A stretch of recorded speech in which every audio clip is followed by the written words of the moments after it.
And what is that? Is that Thor? Why is Thor crying? Why was Thor crying? Why was Thor crying? Shut up. Oh my God.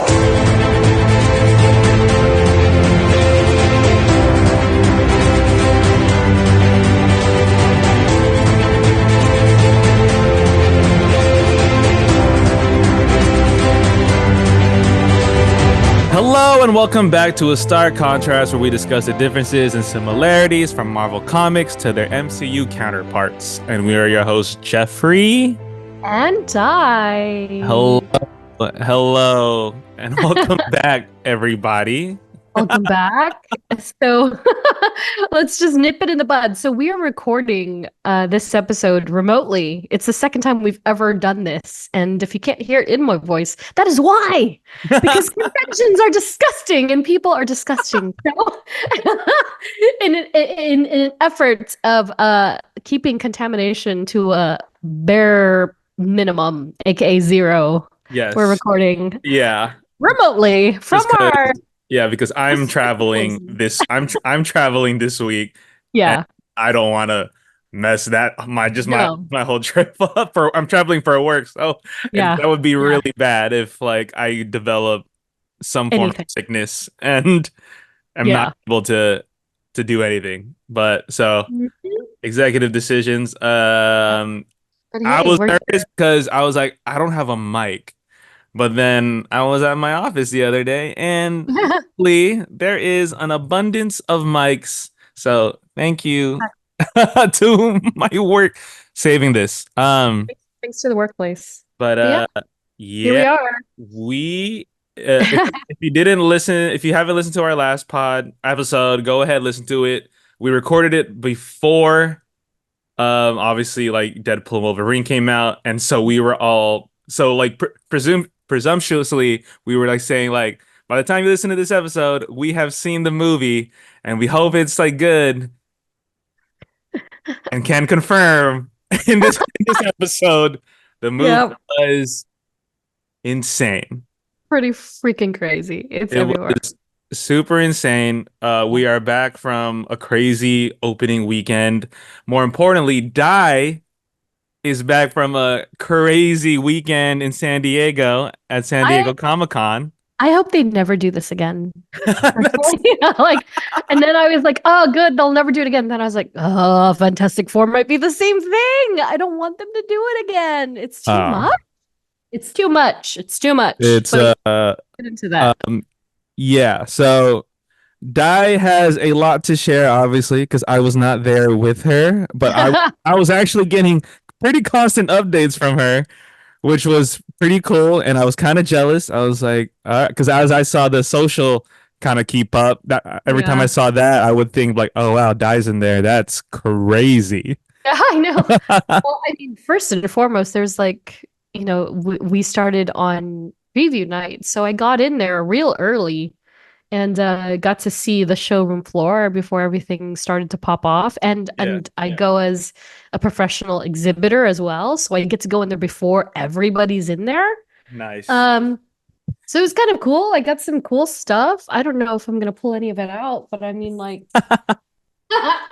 I got this really.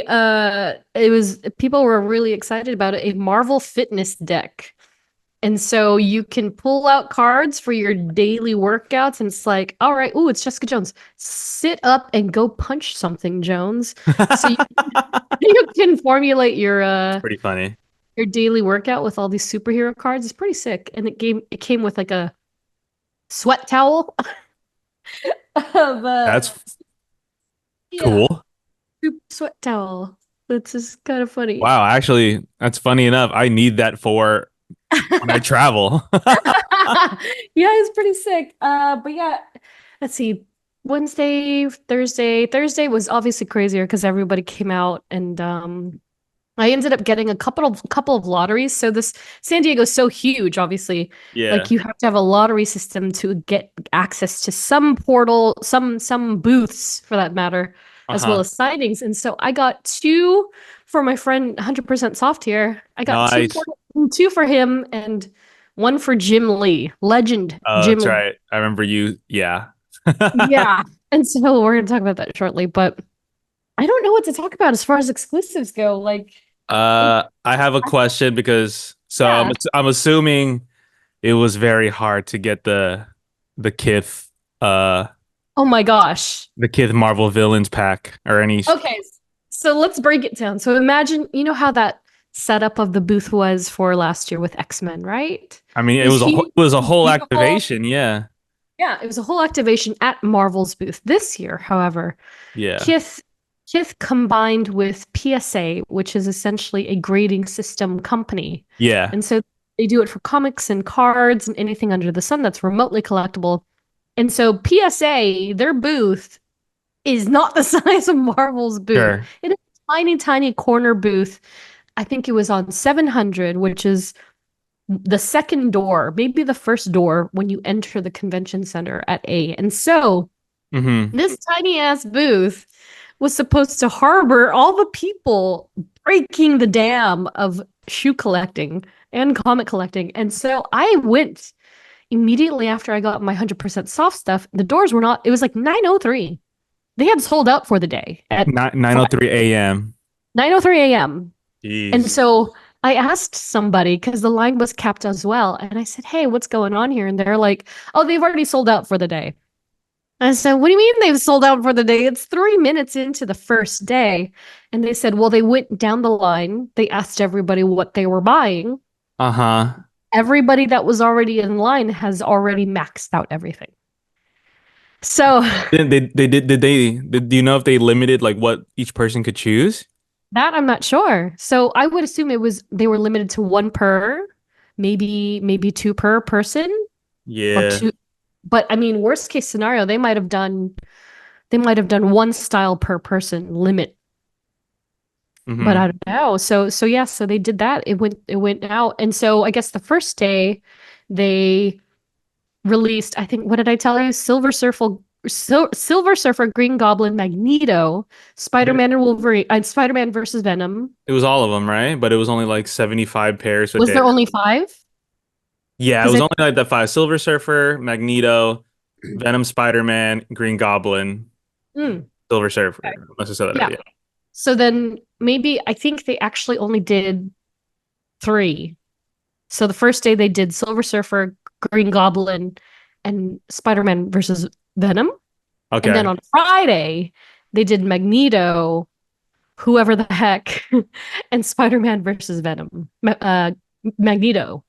So they did 3 per day, I think, something like that. But either way, I was just like, you sold out in 3 minutes, and it's not even. And they're $200 a pair, and Spider-Man versus Venom was $350. Which is technically a steal. That means it's $150 per, and it comes with the comic, with the slabbed comic, the Kith branded comic. Yeah. I was hearing word on like they might do an online release. Oh, they definitely said yes. They that's what they told us there. They said there will be an online release after Comic-Con. So yeah, I tried like me and 2 other people tried every day, and then I was like, okay, I can't do it. Yeah, that sounds grueling. Yeah.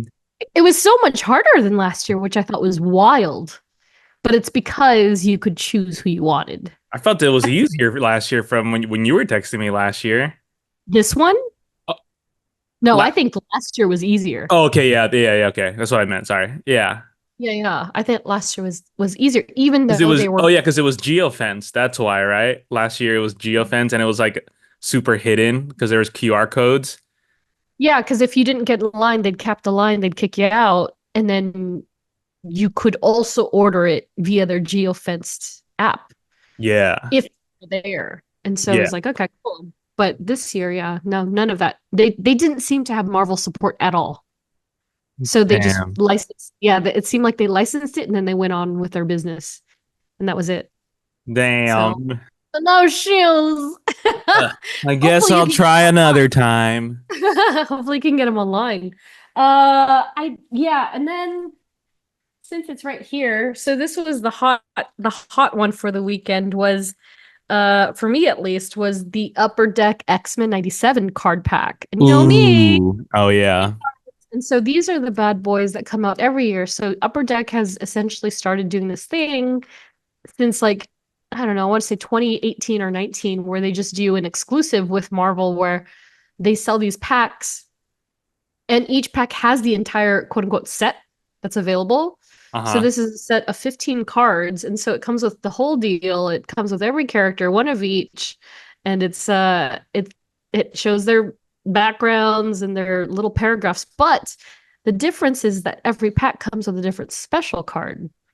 So there's 15 and there's 15 silvers and there's 15 gold. And so these were limited to 4,500 for the entire run. So only 4,500. This. My friend, one friend bought 20. Jeez. Another friend bought, I think, 15.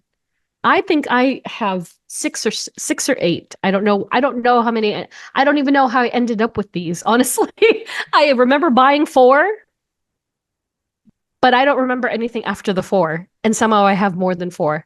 These were $25 a pack. Oh my God. Pack.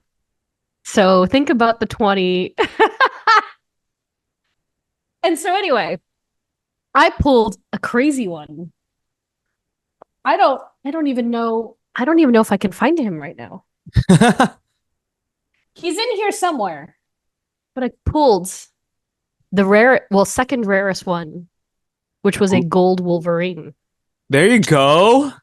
No. Need that. I know, like immediately my card trading friend was like, how much for gold Wolverine?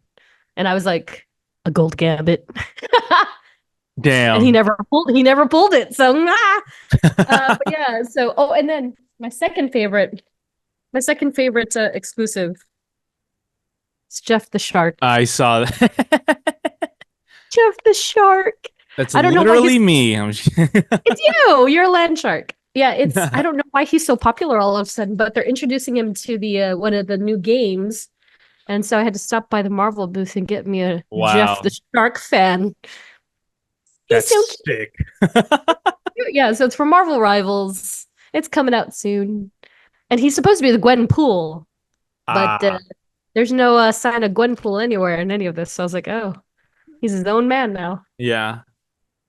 And then I bought Dogpool for a friend. So Dogpool is around here somewhere, but I think she's in her bag.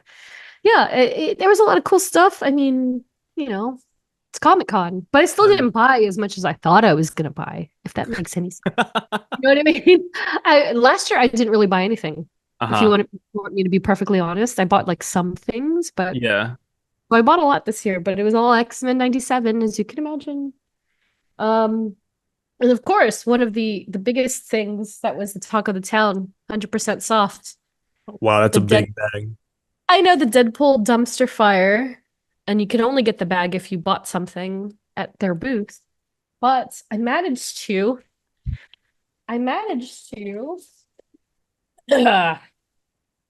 get both versions of Deadpool.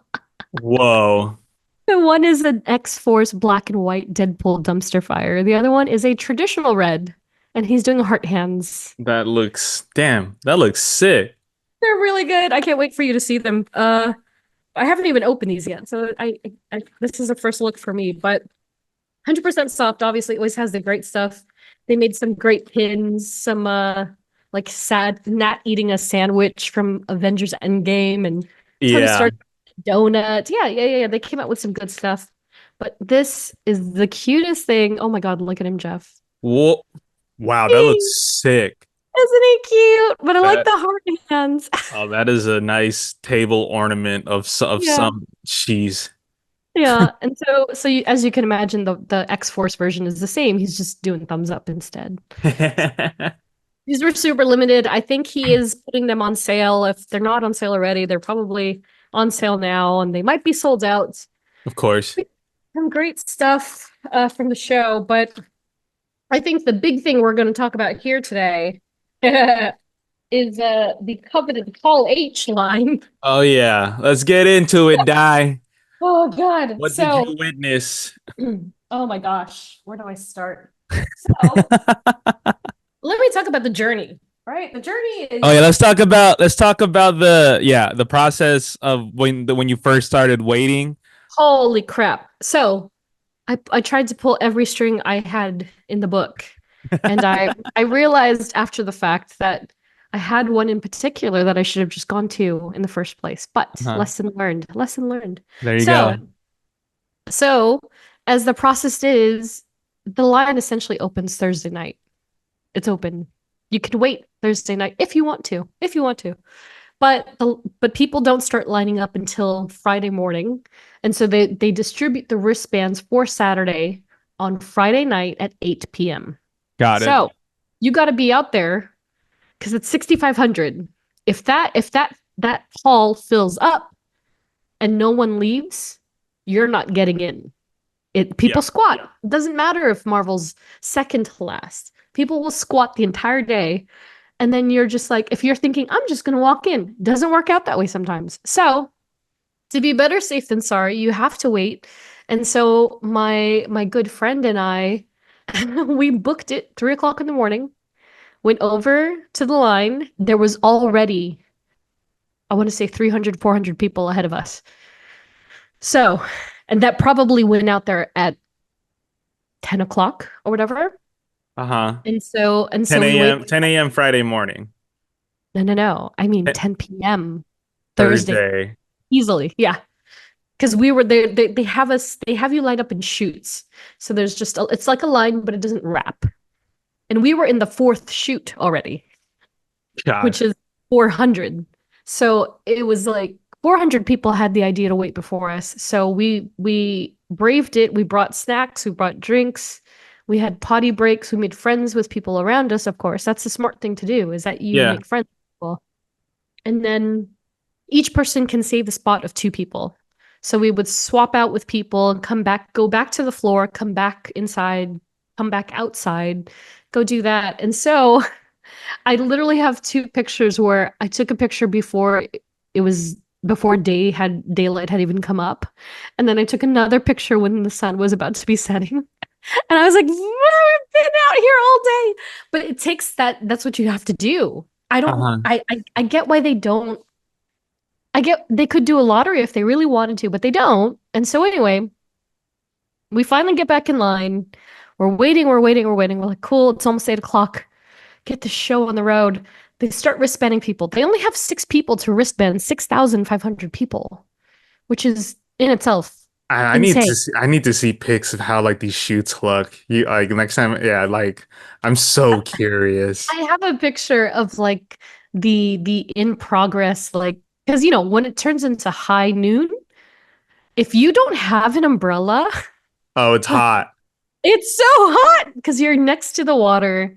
It's just a boatload of people, and I'm sending it to you right now, Jeff. And it's everybody pulls out. So you're not allowed to put tents up, by the way. Tents are not allowed. I saw a couple of people with tents, and I was like, "Ooh, breaking the rules." But yeah, you gotta put sunblock on. You gotta do the water thing.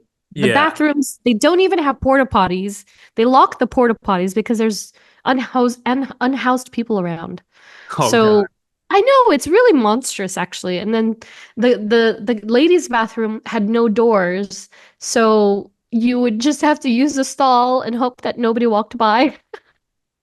It's really brutal. Oh my gosh. So we waited around. They finally started giving wristbands out. We were like, yeah, we're going to get Section A. It's going to be great. No problem. Section A, you're guaranteed in. You're guaranteed a great spot. We did not get Section A. We got Section B, which is not bad, but we're still a little further behind. So it was like, whatever. And so from there... Is that a section of like where you're seated? No, it's a section in which you can put yourself in the order of entry. Got you. So A's get to go in first, B's go second, C, etc. So once you got your wristband, if you were going to camp out all night, you stayed. If you were just going to go back to your hotel or go do something else, you left. So my friend and I left. A couple of them stayed. So shout out to Carlos, who is a guy that we met in line, and he ended up sleeping overnight to keep our place in the tents so that we had a better seat and, of course, a solidified chance of getting in. And so the next morning Cass and I got up again and we headed over at 5:30 A.M. and then a.m. So we went to dinner. We had a late dinner. We didn't get back to the hotel until maybe 11. And then, rested up, cleaned up, got up at 5 o'clock, got over there at 5:30 in the morning. The boys, Carlos had his sleeping bag out, and we got him some food, and we brought some snacks in, and oh my gosh. And then you have to go through security and all that good stuff. And it was still kind of crazy that many people had slept overnight too, because it's so crazy. I don't understand. I understand enough to do it, but not enough to be so fully dedicated that like you're there for essentially 2 days. Yeah, I think Missing that's out. wow. If you don't have a process and you don't have a group, like I don't understand. Dude, Because then imagine solo doloing that. there's no way. No way. Like, oh my God, like power to that person. But like, if we didn't switch out, then I wouldn't have been able to go back in and see anything else or go to other panels and stuff. Like, not at all. You just don't. So we got in, and then like I mentioned before, I had a wristband for signing with Jim Lee. And I was like, I don't know if I'm going to be able to do it because I have to stay in the line.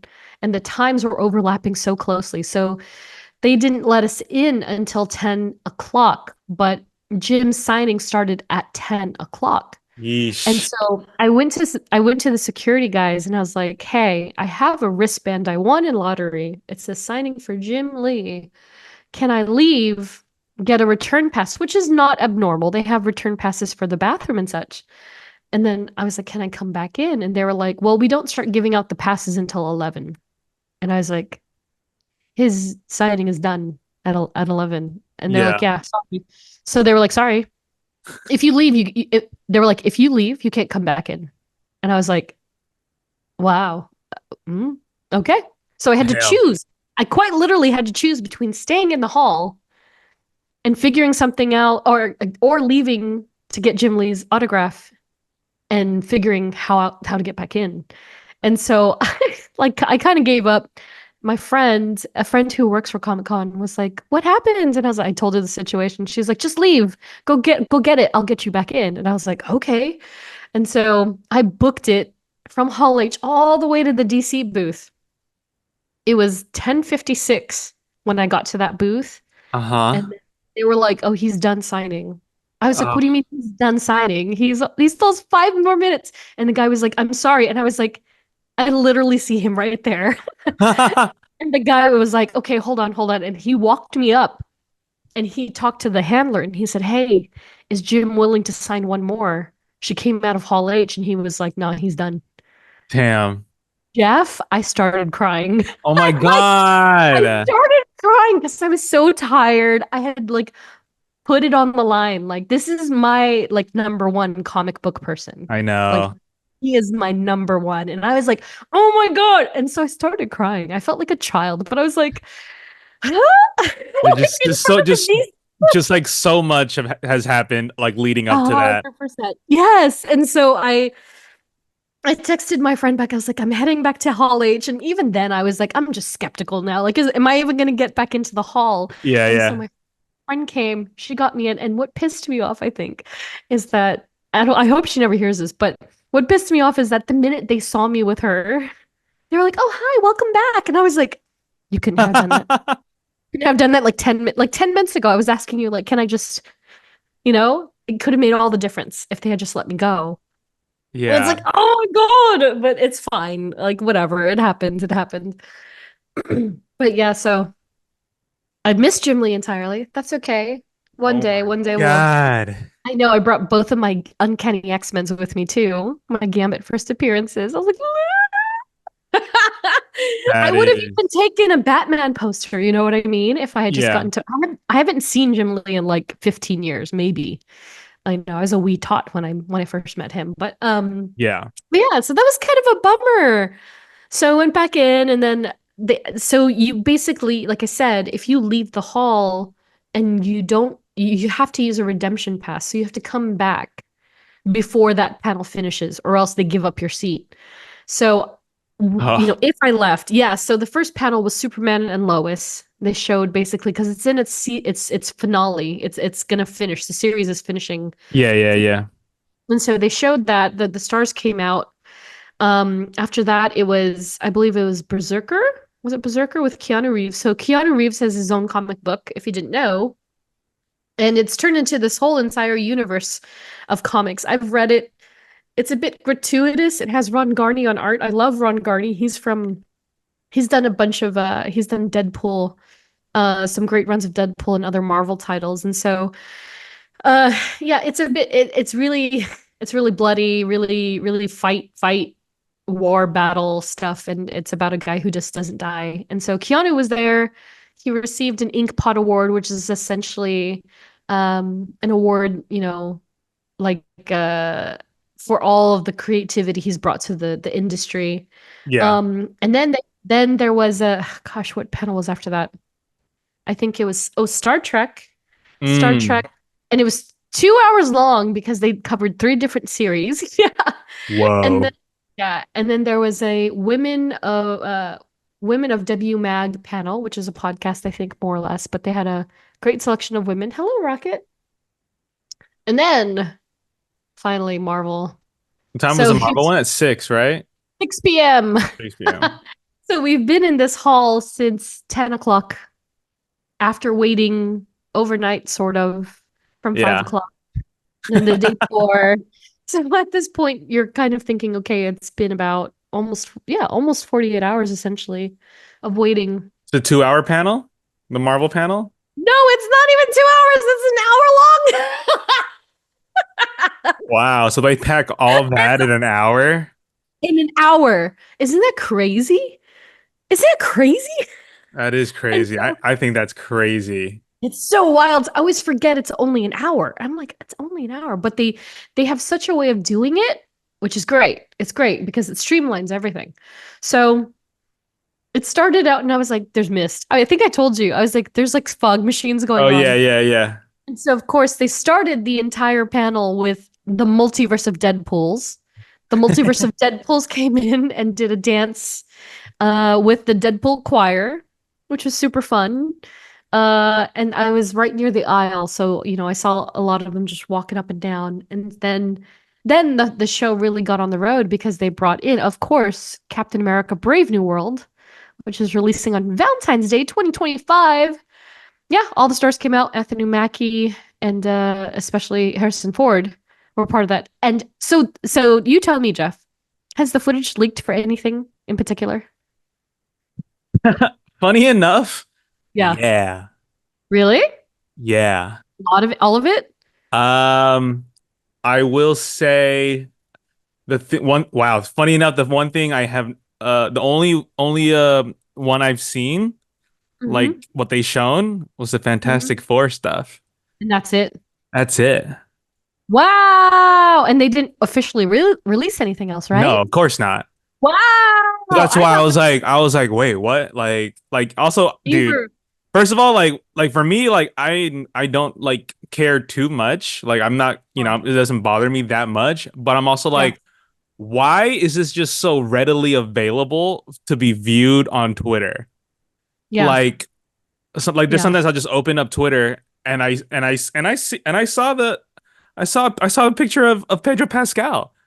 And I was like, oh my God. Yeah. Like I saw them in their suits, in the space suits. Sure. But I didn't see. I read a description of the footage of what Thunderbolts was shown. Yep. But did they show? Did they show new? They showed new Brave New World footage. They did. And that's the one I haven't seen that. They had black suits everywhere. And they were like, do not post this. So I'm surprised the Fantastic Four one made it that far. That's the one I've seen them. I saw the whole teaser that they showed. Yeah. Like, I think they wanted to, though.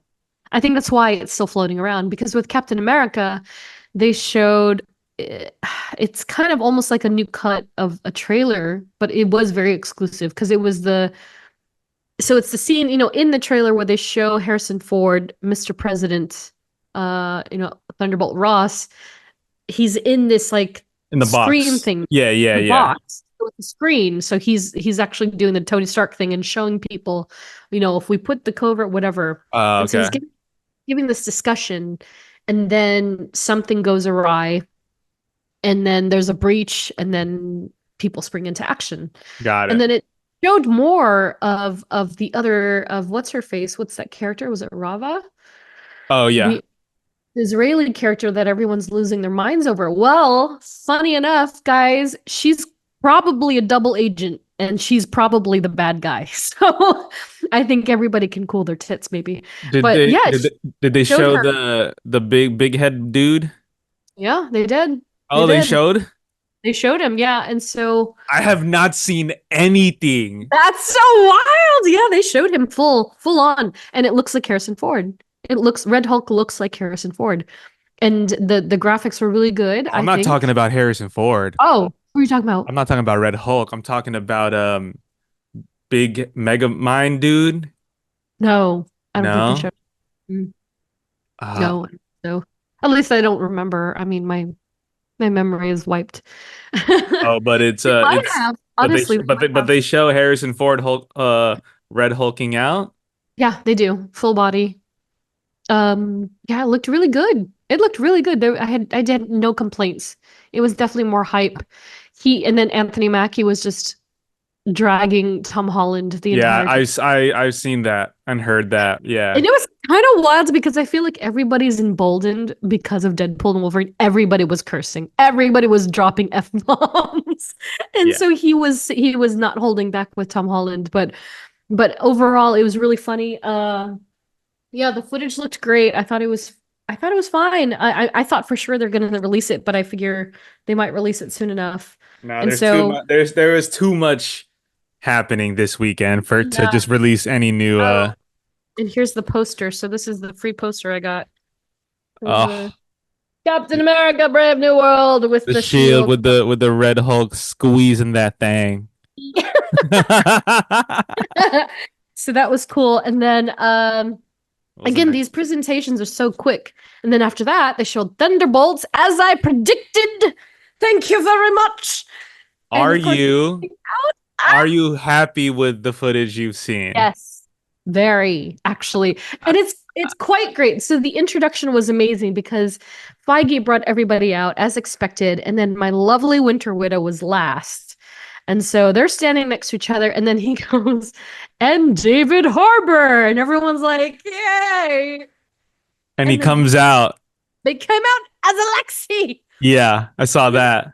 And it was crazy because he's in, I guess, what is a Red Guardian outfit for the film. And so the footage they showed was really great because it seemed like a long form trailer. I'm not sure if it was just for San Diego, but yeah, it's essentially what has happened is that Yelena Belova does not know what to do with herself. She's looking for ways to distract herself from doing bad things she's basically like a merc for hire, right? Like how she was in Hawkeye. Yeah, she's a contract killer. And so for whatever reason, Bucky Barnes, I suppose, has joined the government in some capacity, trying to do better, like he said he wanted to at the end of Falcon and Winter Soldier. And then everybody else is kind of looped in. So along the way, you get the idea, because they did show everybody. They showed everybody. And so the whole cast is there, right? Most of them? Most of them? They were all there. And then Hannah Kamenz's character, Ghost, from Ant-Man and the Wasp. Miss her. She's great because it looks like she only wears the mask sometimes. So you can see her face now. She's a covert nice. A covert spy, or whatever you want to call her. So she pairs up with Yelena, Red Guardian, and Taskmaster for that matter. Wow. So what it looked like, and it was that still that Flo showed on her Instagram of her with the gun. That's from that scene. And so what happens is that they all coincidentally meet up looking for something, their job has brought them there. And then this guy kind of like stumbles out, seemingly just like, he's not very intimidating. And he's like, my name's Bob or something. I don't know what it was. And they get trapped in that room. And then you realize, oh, shoot, this is the Sentry guy. This is set up. It's a setup. It's completely set up. And so they're essentially put together to come together as a group to take out all these people. And then, of course, when they cut back to Bucky, it's interesting because he seems a little bored too. They're all kind of like a little. And he had the part that they show him. He's in his apartment, I guess, and he opens the dishwasher, and his arm is in the dishwasher. That's hilarious. Who knew vibranium was a dishwasher safe? Yeah, exactly. And he puts it on, and he teams up with them, and so he's with them everywhere. And John Walker is in it as well, of course. Right. And I guess he has a child now, or he's married or something, because he has a daughter, a young daughter. And so, yeah, it's about them coming together to create this new team under Val, and I thought it looked great. I mean, I don't know what to say. I don't know what else to say, because like we haven't seen it. It was short enough. It was long enough to give you an idea, but you still don't know everything. So hell yeah, I think it'll be great. I'm really excited. I love my street level and spy game people. You know, you might get your wish. Well, Sebastian Stan is a complete D because he was like, "Yeah, I don't know, Bucky might not survive this one." I was like, "You need to stop." Is that not what I said, Guy? Is that not what I said? I'm fully prepared. After killing Gambit in X-Men 97, you can't really. There's like so little you can do to really damage me anymore that I'm just like, yeah, whatever, fine. He's gonna sacrifice himself for Yelena. I mean, that would be amazing. And they're gonna kiss as he takes his last breath. I don't know, but it was charming that they asked him like what was the most special thing about this film, and he said her. He said it was her, and I was like, Sebastian Stan, Bucky Barnes and Yelena Belova. What's going on, guys? He's a Sebastian Stan for Yelena Belova. I believe that. I beloved that. Yeah, so that was great. And of course, that film drops May 2nd, 2025. And then, of course, Fantastic Four, First Steps. Amazing. Oh my God. So yeah, of course, they only brought out, what is the director's name? Matt Shakman. Matt Shakman. So Matt Shakman came out, and Feige played it off really well. He's like, well, Fantastic Four starts filming this Monday. And so, we brought Matt in from London, who's preparing for the film. But then we thought, hey, why don't we just bring them all over? So come on out. And then he introduced every single one, and everyone lost their minds. And I would, yeah. The more you look at it, that's a banger cast. They look fantastic. I mean, no pun intended. They look so good. They look so good together, which is very important, right? Yeah. And I think even their interviews, there is a lot of you can cut the sexual tension with a knife between Pedro Pascal and Vanessa Kirby. I'm here for it. And I'm like, yes. And I'm like, there it is. That's the movie. Yeah. Well, yeah, and I haven't even seen that much, right? Because I'm still recovering from all the things. So like I saw one clip from EW and I was like, wow, actually. And they're just very schmoozy on each other. I was like, yeah, that's right. That's a family right there.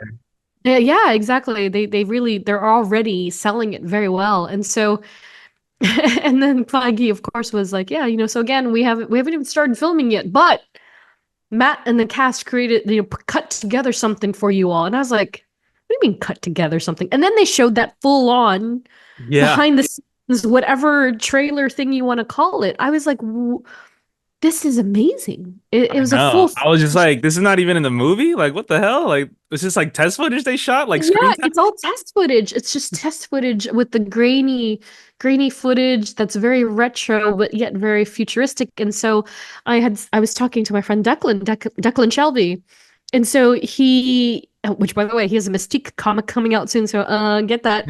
But Declan was like, how does the footage look? I said, oh my God, Dec, it's like Jetsons, but like now, right? It's very futuristic, but yet so trendy and very Art Deco retro. It's so neat.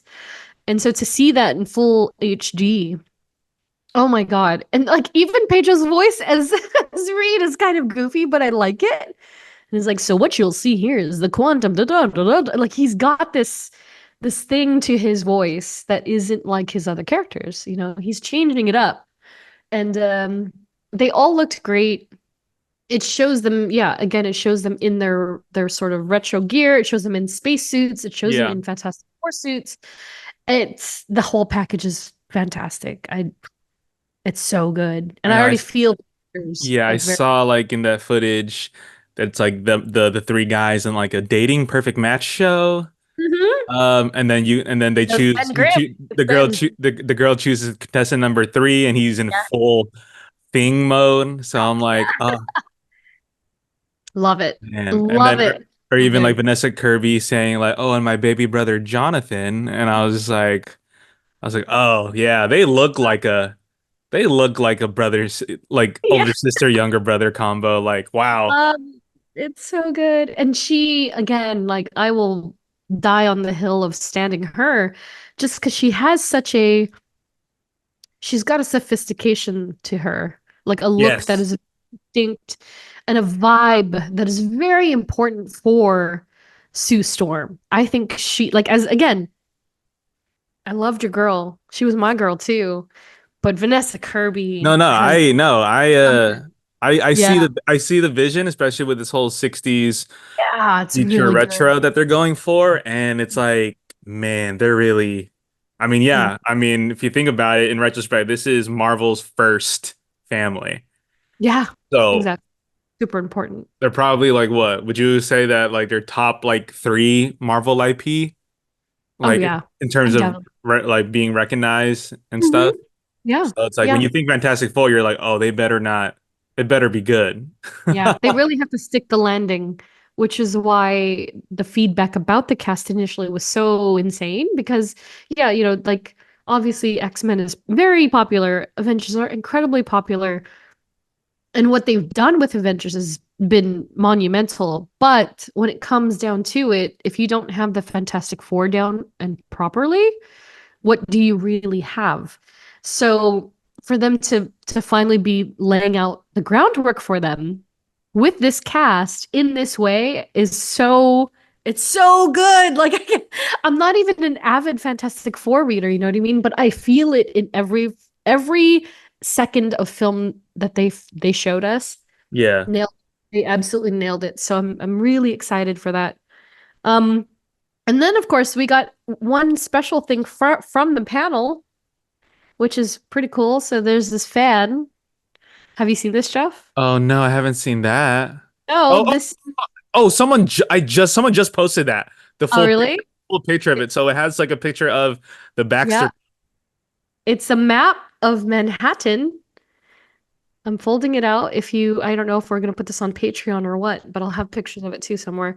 And so you fold it out to Peacock Fan and you put it together, and it's the map It is of, wait, can I do unfortunately the other way. the other way? Oh, that's what I get for doing mirror view. Okay. So it's a map of New York in the fantastic world, the fantastic verse, if you will. And so you can see the theater district, Hudson River, East River. Yes. There it is. It's The- really cool. Dude, the Uh, Baxter building looks sick. yeah, the Baxter Building is on here, the Flatiron Building, Times Square, Excelsior Launchpad, Yancey Street, Brooklyn Bridge, Subterranea, the Fantastic Four Clean Energy Complex is on here next to the Statue Wow. of Liberty. And then Wow. if you turn it over, and these are the points of interest, quote unquote. So I'm sure we'll see them in the film. And then if you turn it over, you get your Fantastic Family.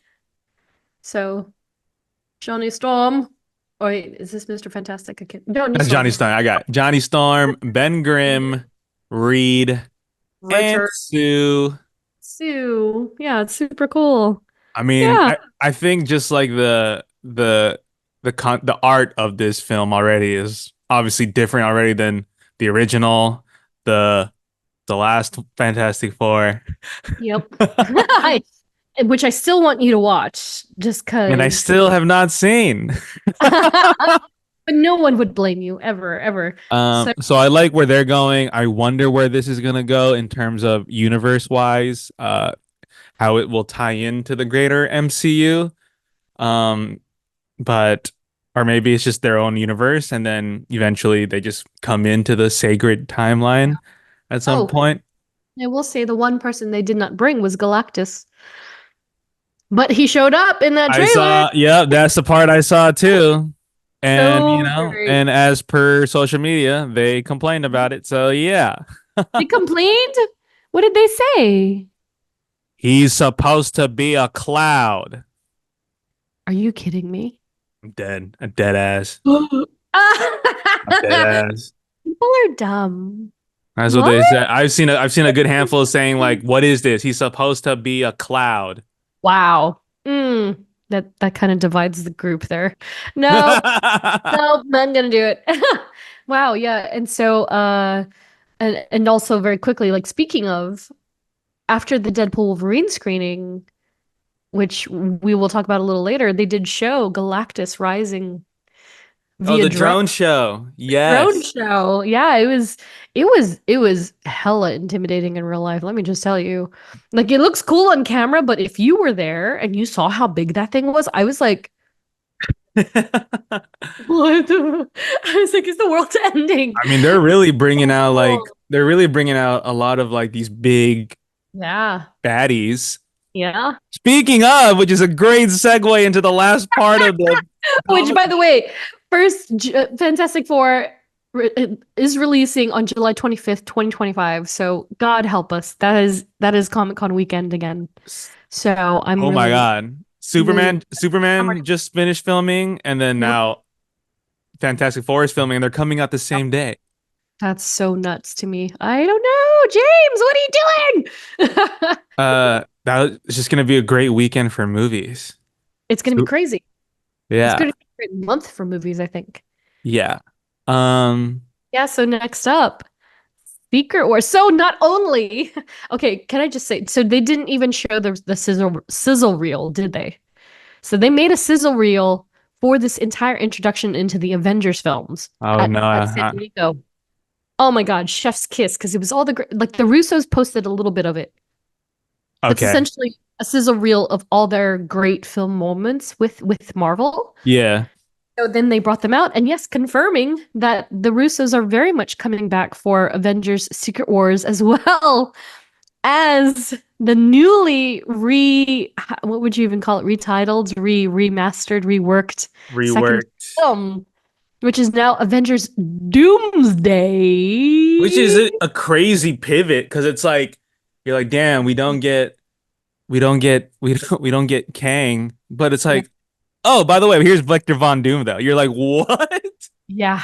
And Victor Von Doom portrayed by Robert Downey Jr. Which is one was insane. One, Yeah. two, wow, it was incredibly divisive among social media. Oh yeah, I'm very I not surprised at all. you want to know how substantial and crazy like that news was?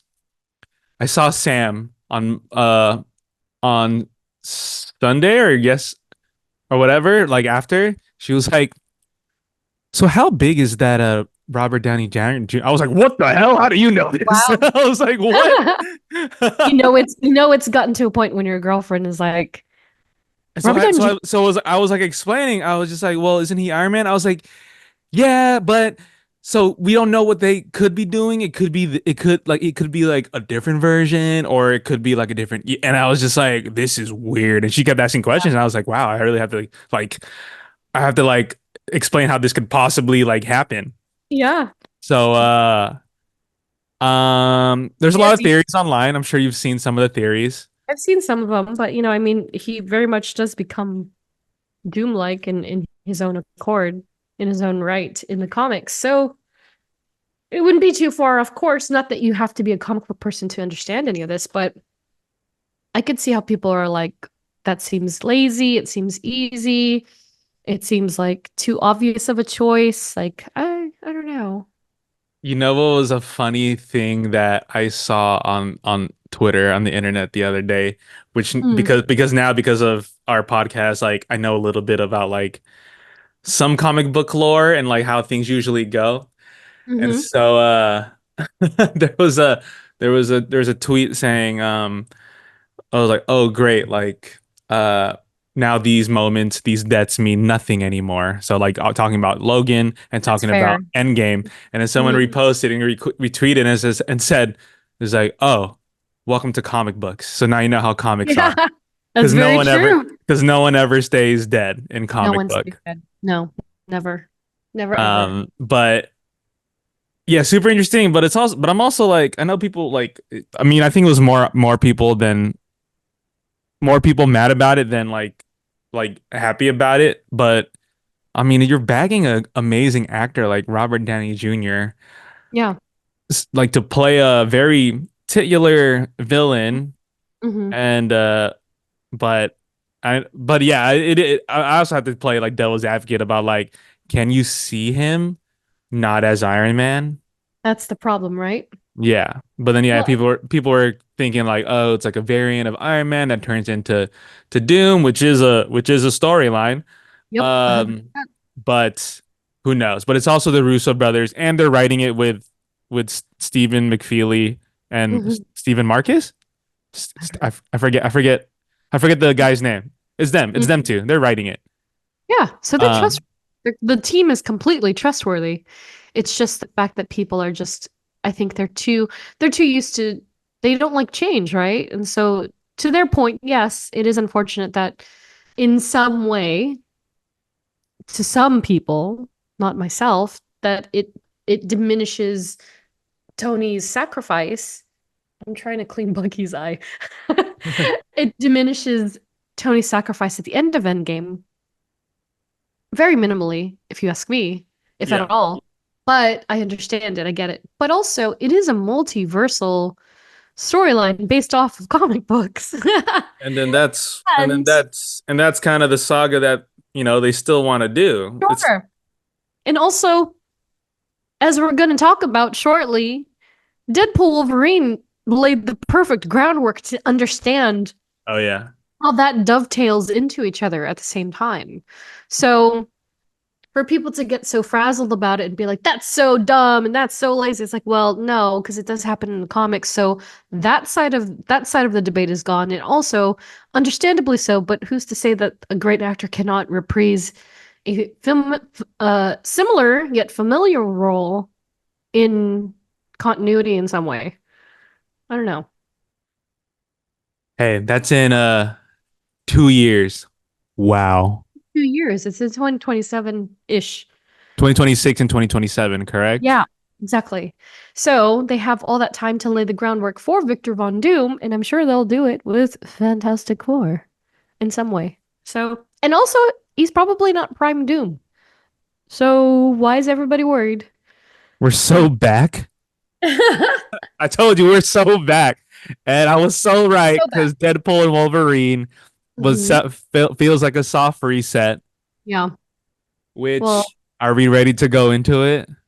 I think so because all the other stuff I have left to show you. So, I mean, not show you necessarily, but it's all Deadpool Wolverine. So let's go. With that said, ladies and gentlemen, this next portion of this podcast, Yeah. It is not spoiler free. It is riddled with spoilers. we So will, and if you haven't been spoiled yet already, then you're about to be. yeah, so Um, either pause and come back later or go watch the movie, come back later. But yes, this is going to be all about Deadpool Wolverine moving forward.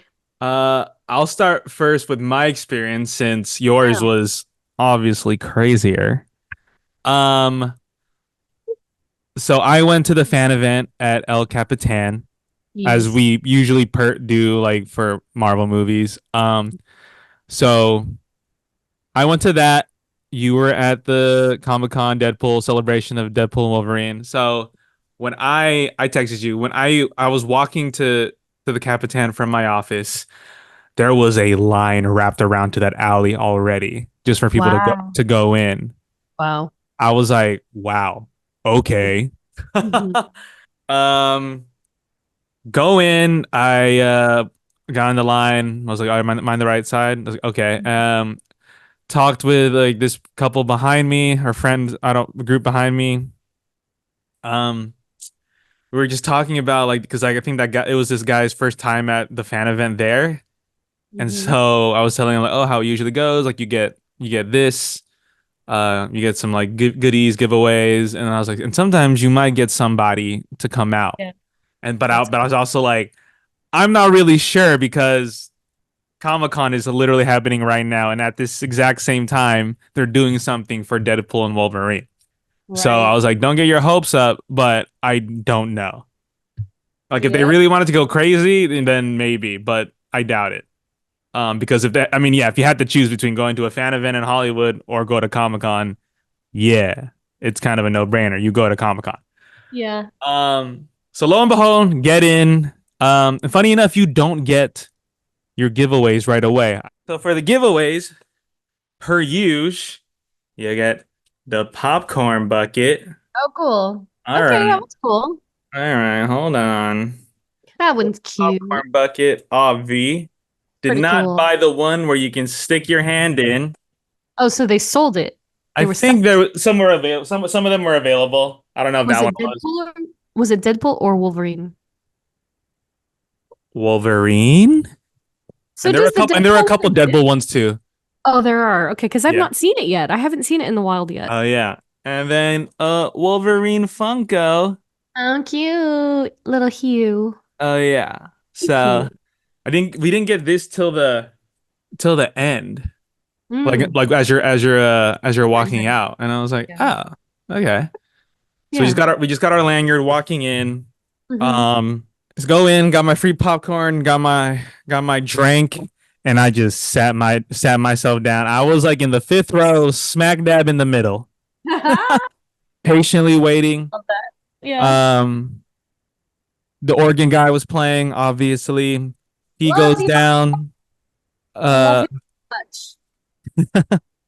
the the moderator comes out, lays out a couple house rules, the usual. And then the trailers start rolling, and I was like, so no one's coming out. Oh, that's such a bummer.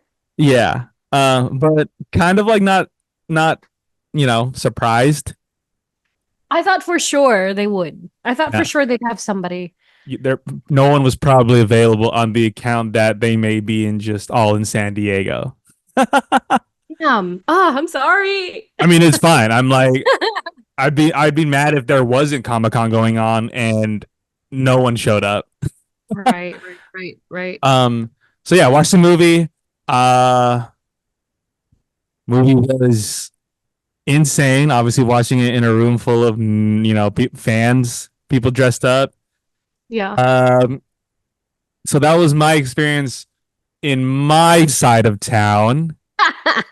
And before we get into the movie, Yeah. how was your experience watching it in a sea of 6,500 people, but Which is also crazy. but also Sean Levy, Hugh Jackman, Sure. and Ryan Reynolds. Well, yeah, it was crazy because like the line, they said that they wouldn't start checking people in until 4:30. So of course people would get in line earlier or too late.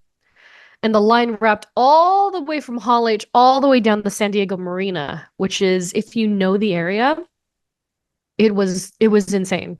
So a big thing is that we almost didn't get in. Even being there at 4, we almost didn't get in. 4 And so p.m. 4 p.m. And so if you look online, you'll see some people talking about it because apparently there was just a big old F up. And so it was already 6:30 and we hadn't gotten in yet. And so I was getting really nervous. I was like, oh my God, my tickets are already being used. I gave my tickets away for the regular, like I had a pair of tickets. Yeah. And I was like, and I'm not in that hall yet. I don't think I'm going to get to see it right now. And I started to panic. And so thankfully, my friend and I, my other Jeff, we got in. But by the time we got in, because they were like, have your email ready, have your QR code ready, blah, blah, blah, blah, blah. By the time we got in, they were just like, go, go, go. They weren't scanning anybody. They were letting people in. They were just letting people in. That sounds chaotic.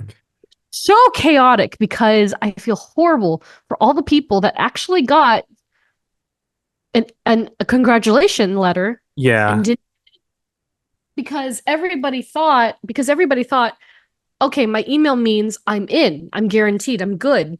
Yeah. No, that was not the case. It was just first come, first serve almost. And also on their part, they were not prepared for doing that.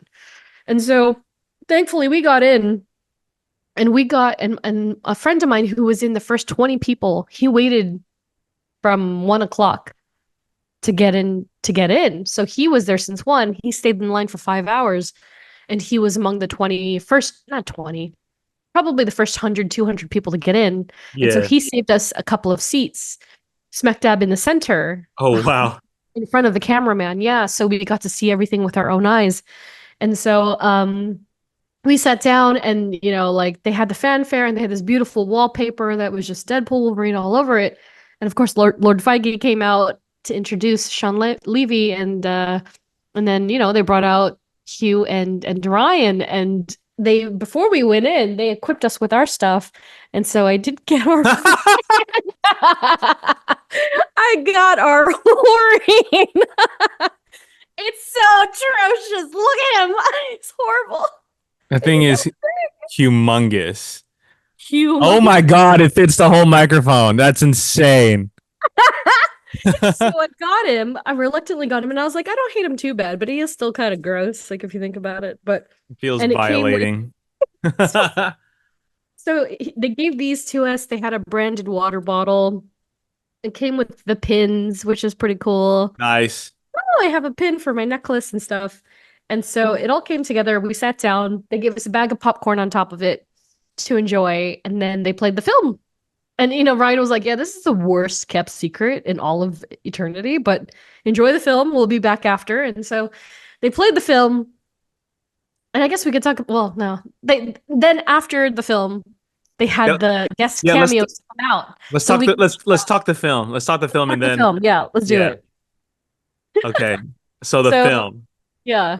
So how do you feel? Oh, where do we freaking start on this godforsaken film of a movie? It's so crazy. All of it. Good Lordy, Michael Jordy. Well, one, it starts off just hot. Yeah. Came in real hot. Did not expect Bye to be the opener. It's so funny because it's like, I think where Deadpool's literally like, it's like you're so you've seen the title of this movie, and you're thinking like how do I not desecrate the film Logan? And then he's like, I'm not. Or I was like, if you thought I wasn't gonna desecrate it, I'm not. And then he digs up his grave, and it's just purely insane. And that kind of just like you said, it's wall to wall, like an insane movie. Yeah. How did you feel about how it all started to come together, like the TVA aspect and the anchor person and they established that early. It makes sense. Obviously we know who the TVA is. And it makes sense because like I don't even know how do I say this? It's like they established the story, and also after what Deadpool did at the end of Deadpool 2 with like traveling to different, like not universes, but traveling in time to prevent a bunch of different things from happening. It's just so they established that out the gate. They established where he was with like what he wanted, like with Vanessa, and like he wanted to be an Avenger. Like he went back in time to the 616 sacred timeline to be an Avenger with one of the first cameos. Happy Hogan, which was funny because he's like, it's funny that he went to a different time and universe to see like oh, can I be an Avenger? Yeah. He gets rejected. You also get the vibe that Tony is alive, because Happy very much spoke about Tony in present tense in a weird way. I think that was before I watched like a breakdown video. I think that happened before Endgame. Yeah, that makes sense. So but it was just like, yeah, it's so funny. He's like, okay, I can't be Avenger here, or I'll go back to my universe and try to be something, and that's a used car salesman, and that kind of establishes like his relationship with the people in that universe, Mhm. like with Vanessa and everything. Yeah. And then because obviously, like, yeah, I think like you even know like you're not gonna see them for the rest of the movie. Hmm. But it was nice to like get that small like exposition to establish like, oh, like he loves this group of people, like no Yeah. matter what. Even though Vanessa has even moved on, which is Yeah. like, yeah. Which is kind of just like, which is like, I know people, I think I've seen people like mad at that Really? because like that they weren't together at the start of this movie. Hmm. Just because it's like, I mean, obviously it's because it's time fast forwarded. It doesn't pick up immediately after Deadpool 2, Sure. but it's also like, yeah, like if you're with somebody and then they're not really kind of doing anything in their Hmm. life or they can't provide anything, Yeah. you eventually you're like, I don't know if we should, be Yeah. together still. So it's like, Exactly. yeah, it's valid. And then, but but he still obviously, and they both still obviously feel something for each other, but feel a type of way, but they're okay. Yeah. Um, and so, yeah, and then cut to the knock on the door from the TVA, and that's when just craziness just Yeah. happens. He gets sucked into the TVA. He meets Mr. Paradox. Hmm. He gets a new suit. I He know. get, What was different about it? Could you immediately identify? I couldn't. it just seems more vibrant of a suit in my opinion. Probably different material. The Deadpool kind of belt, insignia on the belt, Sure. the adamantium swords. Yeah. Yeah. Um, and then just yeah, and then and then you feel like oh Deadpool's back, but Yeah. then and then you're kind of like, okay, where's the conflict here? And then we get the concept of anchor beings Yeah. or universes, Yeah. which is a pretty cool concept, especially when like I think yeah, it could get pretty like not saturated, but like oh man, there's so many of these rules now, Yeah. in the multiverses. So, but like that one makes sense, like an anchor being, because now you're like, oh, so every universe has an anchor being, Hmm. and then that Deadpool universe was Logan. Yeah. Well, it's kind of like the canon event, right? Yeah, So it's exactly. Yeah, all these things put together that are really formulating and establishing the primary goal or centralized like person or event that the entire universe is kind of orbiting around. It's like the chosen one. yeah. So it makes a lot of sense to me. And Um, so, sorry, and then so yeah, and he basically Parents Paradox tells Deadpool like, yeah, your universe is gonna die soon. yeah. And then and even in the grander scheme of like the multiverse, like you still have to have like that core like problem of your protagonist, and that's basically like, oh, I don't like my universe is gonna die, but I don't want this group of people to die with it. Like, no. He Like, essentially had the same goal as Loki. Loki did the exact same thing where he was yeah. trying to save these people and save his timeline, or at least his whatever timeline he arrived in, and to the best of his ability. So that's the one thing that really kind of messed with me because I was like, if Deadpool is also doing this, where in the Loki timeline is he doing it? And is he on the throne yet when all of this is happening? And I suspect Mm, no. I suspect it isn't because they're still pruning. So yeah, I don't know. I would like that clarified. That's the only thing that bugged me, to be honest. But yeah. how did you feel about how we were finding Wolverine? That montage Oh my gosh. was insane. I'm sure you were screaming I because was screaming because my favorite Wolverine was in that montage, and it's Age of Apocalypse Wolverine. the And one if you don't know, that one is with the big yeah, hair, right? big hair, and he only had one hand, his other Ah, hand severed, and he was the one going to town on Wade. Oh my God! But also the 5'3" Wolverine was incredible.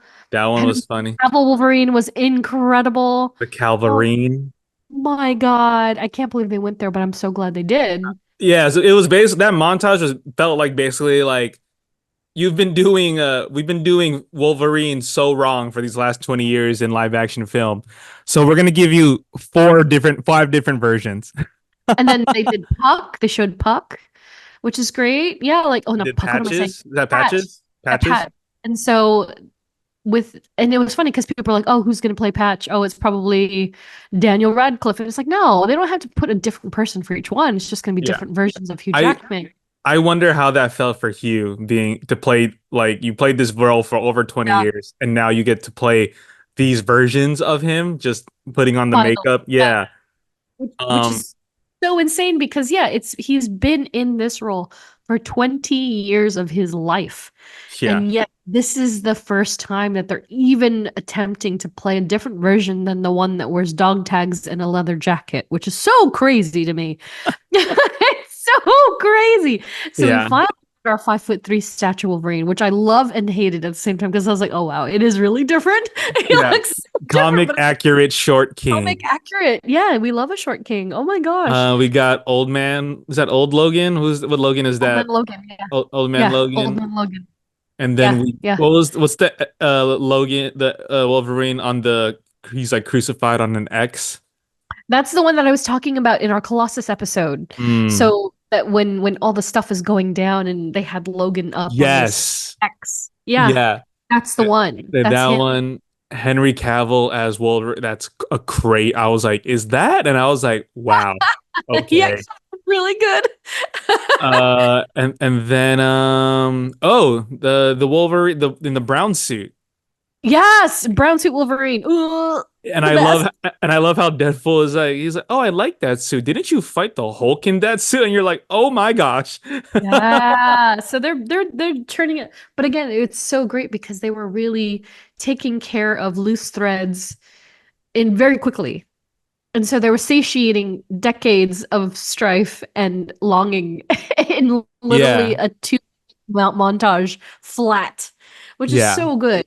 Yeah, I appreciate all of that. Yeah. And then he gets thrown into this universe where the Logan that you go through the movie with,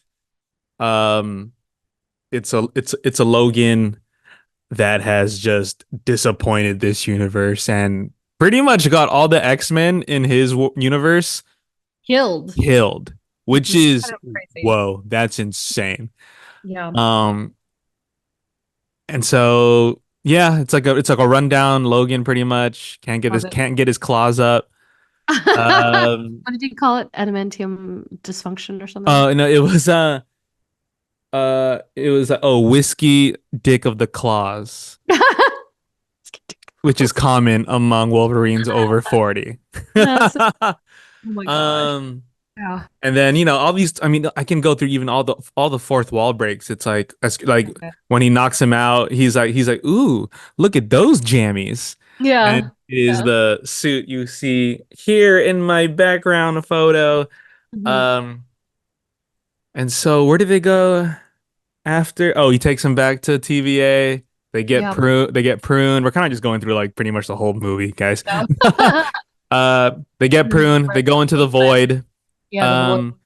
They have the first of two of amazing fights or the only two fights between Deadpool and Wolverine. Yeah. That was an amazing fight, but yeah, I think the Honda Odyssey fight was insane. Was crazy. Yeah. So yeah, they're fighting. These vigilantes start to come over, and we are greeted by our first unsupported, not cameo, but unsupported act of Chris Evans. So was in this film. I did not expect him at all. And then I think I even said, I was like, I would love to see Chris Evans again as Johnny Storm, which came back to bite me full in the butt because it appeared like he was Captain America. Because I was like, he's gonna say it. Because I was like, oh, that's Chris Evans. I was like, oh my God, is there a version of Captain America in the void? And then he goes on this like, thing. And then Deadpool's like, oh my God, he's going to say it. Oh my God. Like Avengers, flame on. I'm sorry, what? And then I was like, oh my God. it's They would Johnny there. Storm because and then I was like, yeah, there's no way a Captain America variant would be in the void. There's no Never. way. No. They would never make it down there. It's only Yeah, John. so seeing Johnny Storm and Chris Evans again, Yep. holy crap. Like That, what? and then the way that it unraveled the rest of the cameos that came through, like Sabretooth and Lady Deathstrike and Sword of Psylocke and Pyro for that matter. Yeah. Which Like are just which is just Cassandra. insane. Yeah. We go and meet Cassandra Nova, who Yep. is just as intimidating. I mean, yeah, her powers look insane. Yep. Her hand going through someone's face and mine. Okay. I Yeah. was like, this is disturbing. Yeah. She is the unwell version of Charles Xavier. Yeah. Uh, my surprise was like, I was like, oh, Chris Evans is in this movie a good chunk. Yeah, he had a great screen. He did, and he did a fantastic job, no pun intended. But yeah, so great to see him and in such a role that is a departure from Cap. Yeah, Full on. it Like probably felt so good. so refreshing. And this is what I mean with Downey taking on the helm of Von Doom, because if granted, Chris Evans was Johnny Storm first, right? Yeah.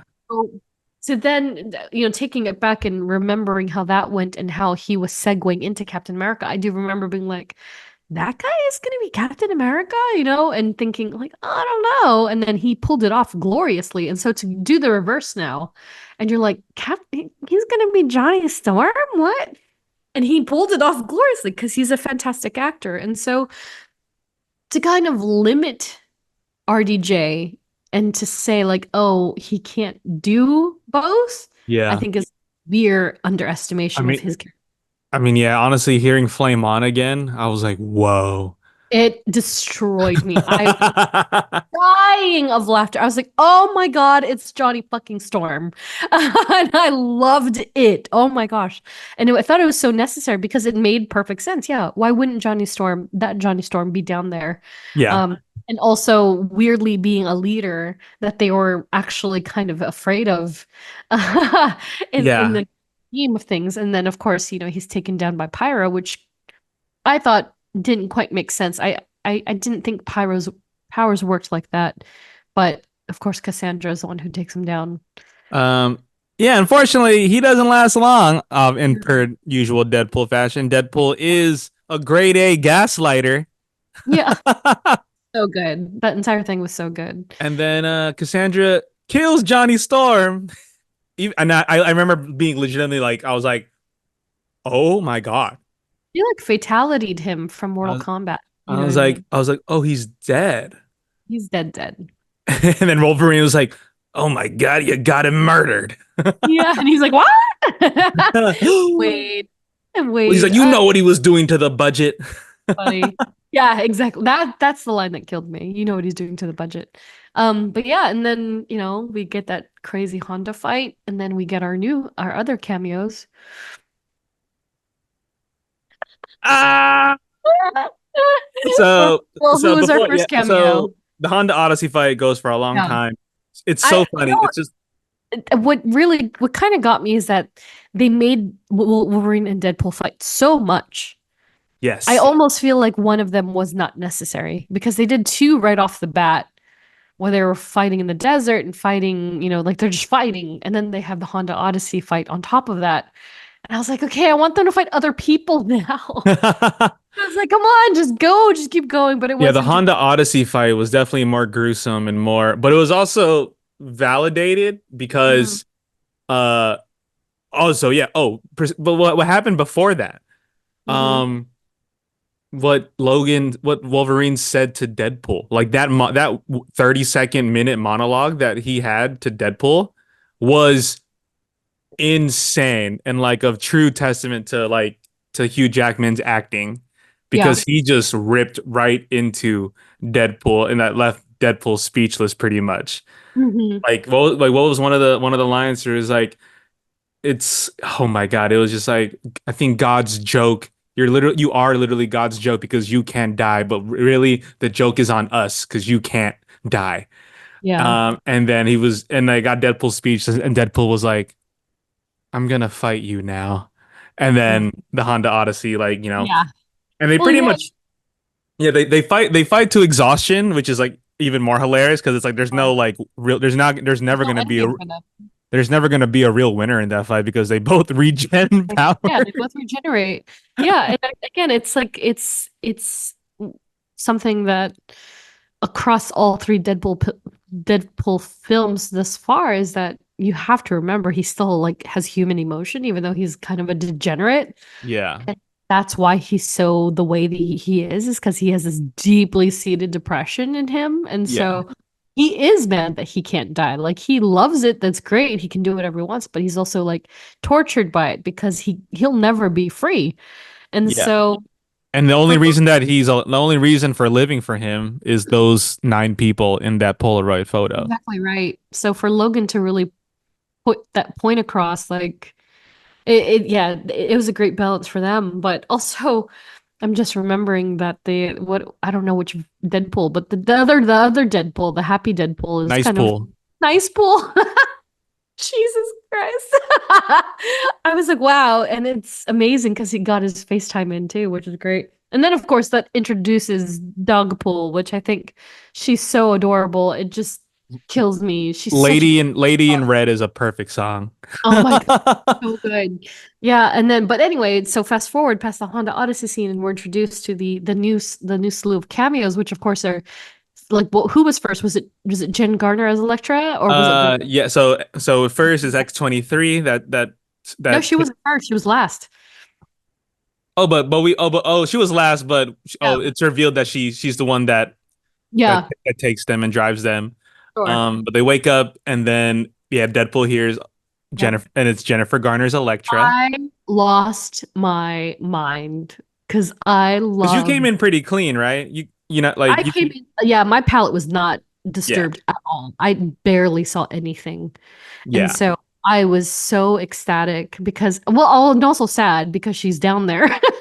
yeah, Because that whole, yeah, but it's fine. I totally get it. But also, I'm just glad that she got another chance to be on screen because yes, despite how flawed her version is and how inaccurate she could be, I liked her Elektra. Like, I liked her a lot. And so the fact that she's operating with this sort of like weird underground mercenary team yeah. of like greats is incredible. My favorite joke was when they found out that like her Daredevil died, Yeah. and Deadpool was like, "Oh my God, I'm so sorry," and Jen Garner was like, "Yeah, it's okay." Yeah, I know. I was like, yeah, girl. And if you don't know, it's because Ben Affleck is her Daredevil, Yeah, exactly. and they divorced pretty Yeah. much after that tenure. Wow. And the next person that shows up, this is where I legitimately was like, "Holy crap!" It was Wesley Snipes' Blade. Yeah. We were the entire, I mean, because you got to imagine. So you saw it in a theater with what, 200, 300, 400, 500 people, maybe 1,000. I don't know. But amplify that to 6,500. Holy crap. Like everyone was on fire. Everyone was belting out. It was the energy was so intense and had already started because of all the cameos before. You know what I mean? So now everybody's at this base level of like 110 and it just keeps going up higher because the great Wesley Snipes. He came back, and then funny and Well, like that line killed me. yeah, and Like, that funny and that only blade. There can only be one blade. I was like, and then, or even that other line where Blade is like, "I don't like you," and then Deadpool is like, "You never did." yeah, that's He's true. like, only there could only be one Blade. Yeah, there can only be one blade. I just lost it. So good, and then the last member of that team is Dai's man, the one and only, never made it out of the production. and we can see why. I'm just kidding. Wow! Look. Channing Tatum's Remy LeBeau Gambit. Or how did he said it very differently? He said like LeBeau. He said like what did he say? He said it in a way I did not. Remy LeBeau. Oh, Did not like his accent. Didn't like it. But I Like think I think that's the joke he's also. supposed to be not perfect. It's supposed to be like bad because Yeah, it never made it out of development. 100%. So technically, like Channing said, I was like, Yeah, I think I was born here, so I don't know like because like there was a point where I was like, okay, I understand it, and then yeah. it became gibberish, and then Deadpool was like, I'm sorry, what did you say? I can't understand a word you're saying. I was like, you. But yeah, I think he did great. I think he was really, really great, all things considered. I loved how the suit looked. I thought the suit was great. It was spot I thought it on. looked amazing. It was spot on, especially because and I think we mentioned this in our Gambit episode, is that his outfit is so complex as a stylization that Yeah. when you start to think about how it might look on a person, you're like, that might not land the way it's intended to. And it looked fantastic on Channing. I thought it looked great. And I like that they went with the more modern version that was more purple Yeah. and had the wide collar like trench coat, like is great. I'm still not feeling him as the character, and I don't think I ever will. Like, I don't but I'm think glad. I don't think you'll ever feel some No, I it'll be really tough, but I think for a redemption story and for him to actually make a proper introduction into canon, I think he did very well. He did great. And it was his powers were good. They were a little different than I expected. It was more to me it felt more like concussive than it was like kinetic. You know ah what I mean? Like they didn't like in the cartoon, right? They explode more, whereas yeah. his hit and it would be like and it just kind of push people away. Yeah. I thought that was interesting. But I think Channing did a great job. I thought the running gag of his accent was hilarious. Yeah, which is like Very I was like in my head I was like, am I supposed to take his accent seriously? But then Deadpool calls it out, and then Yeah, it makes total sense because like because he never got his movie, he never was yeah, able to kind of like hone in on an accent. yeah, But I was on Twitter, and then I did see some people saying like oh, that Cajun accent's actually incredibly accurate. yeah. A lot of yeah. To be honest, I was thinking about it, especially because I did see AJ this weekend. I was thinking about it, and I was like, yeah, if you think about it, Taylor Kitsch kind of he had a good one going, but he loses it for most of the film because of pickups and all that. But what Yeah. he had going was really good. It was more Southerner and it was a touch of Cajun. I liked that a lot. And of course, Chris Potter and AJ Lucasio, their voices are more of like a drawl. It's like a Southern drawl that is Yeah. in Louisiana. And then Channing Tatum comes along and his is very Creole, Yeah. Louisiana Cajun. And I was like, oh my God, he's like full blown Yeah, Creole. which I thought was just like They were hilarious because like there was a point where I was whenever he was talking, I was like trying to understand what he Yeah, was saying, and I couldn't make it out. And then yeah. Deadpool was just like, "Okay, yeah, who's your dialect coach? Because I have no idea what you're saying."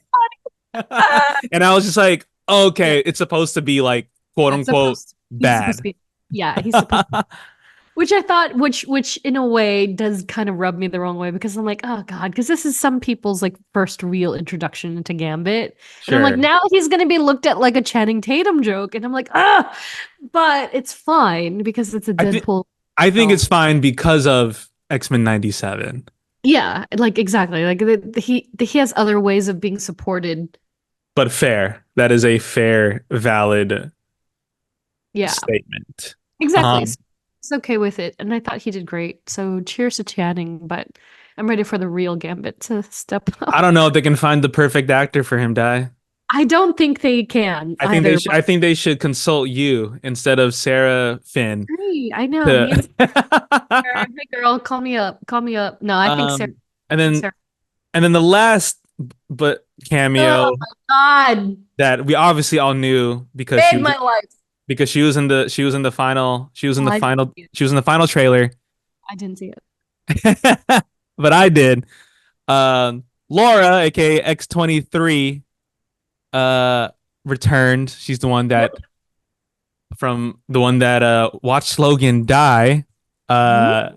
She's in the void now for reasons, unless I missed it. Do we know why?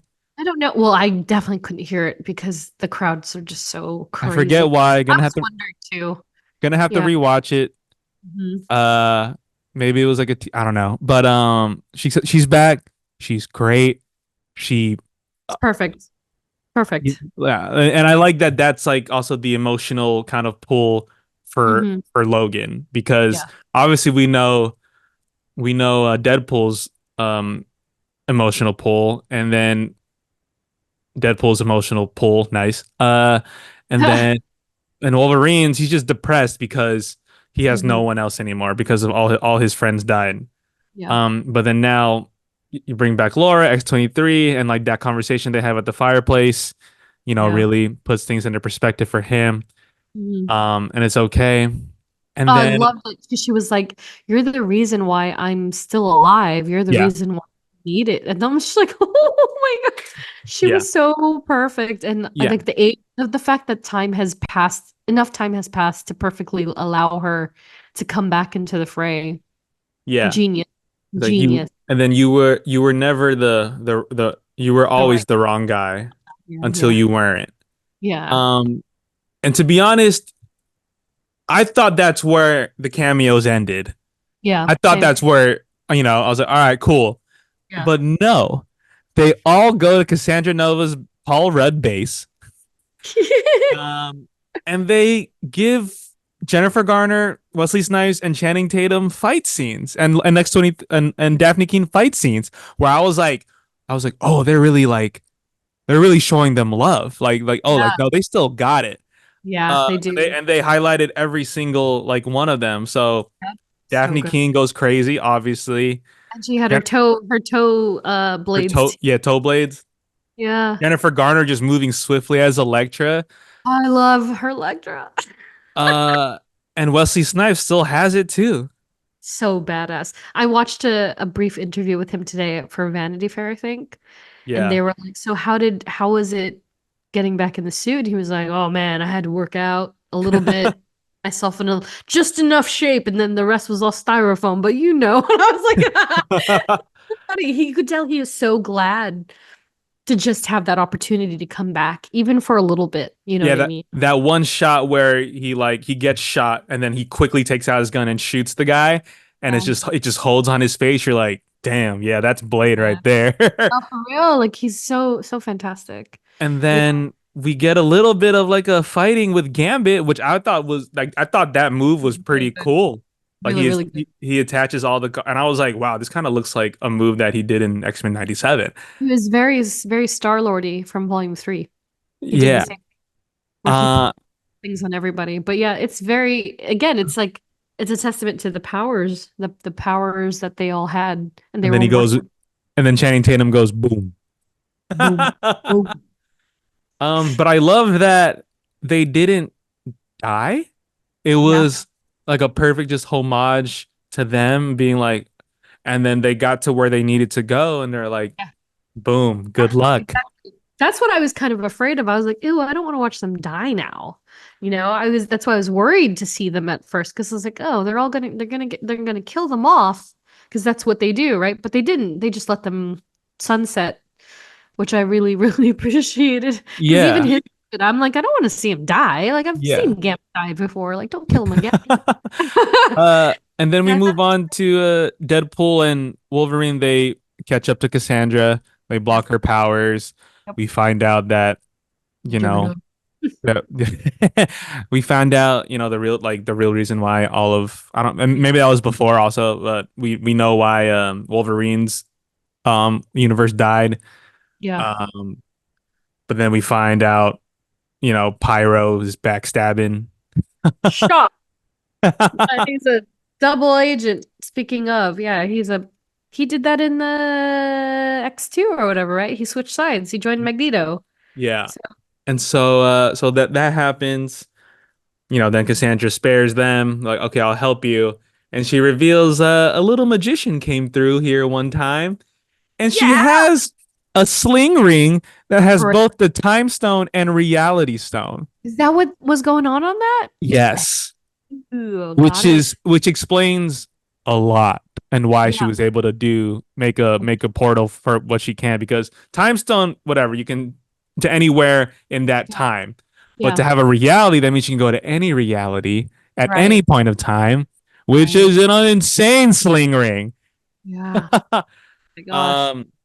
So they go back to Deadpool's universe 100005, Yes.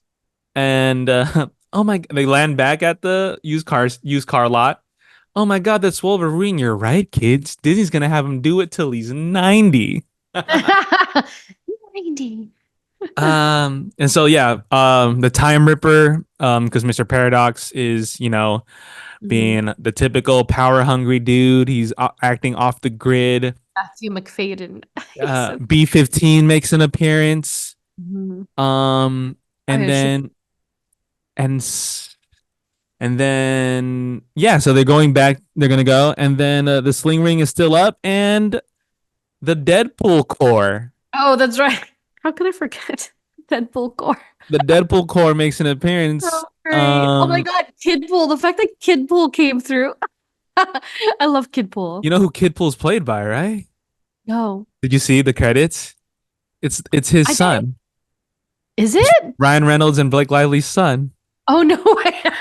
Yeah. It's amazing. They made it a family affair. And so and then Blake Lively obviously plays Lady Pool. We never got her face, but it's definitely her voice. That's so funny. Oh, Nathan. Oh, no, see, that's the thing. Ryan Reynolds doesn't have any sons. It's a daughter.